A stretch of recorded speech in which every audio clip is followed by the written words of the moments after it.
नमस्कार मित्रांनो, 1000 डेच्या तिसऱ्या दिवशी तुमचं सर्वांचं स्वागत करतो आहे. आज सकाळपासूनच पावसाचा जोर वाढला आहे आणि आज वातावरणसुद्धा गार आहे. सकाळी सकाळी व्यायाम करायला खूप एनर्जी येते, त्यामुळे आज जोर जास्त मारले. त्यानंतर डिप्स मारले आणि पार घेऊन थोड्याशा अप अँड डाऊन उठाबशा काढल्या आणि त्यामुळे आज थोडं थायची पण एक्सरसाइज झाली. आज श्रावण महिन्यातील पहिला शनिवार आहे, त्यामुळे शंकराच्या मंदिरात जायचं होतं.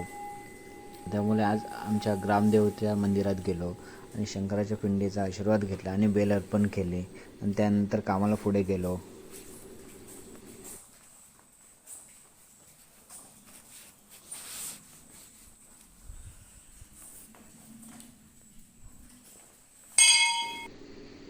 आमच्या नवीन साईटवरती झाडं लावायची होती, म्हणून मी आणि माझा मित्र वेलकम नर्सरीला गेलो. तिथे गेल्यावरती काका प्रत्येक झाडाची माहिती सांगत होते आणि सर्व फुलझाडं आणि फळझाडं दाखवत होते. नर्सरीतून येतेवेळी मी हा खत घेऊन आलेलो आणि तो आता झाडांना टाकून त्याचा रिझल्ट बघणार होतो, कारण माझ्या कलमाला हा खत टाकायचा आहे. आणि त्याचबरोबर ह्या प्लॅम्पलेटवरती सर्व त्यांची खताची डिटेल्स दिली आहे. आंबा कुठून आणलास? घे तू. कुठून आणला? या म्हणजे त्याला खायला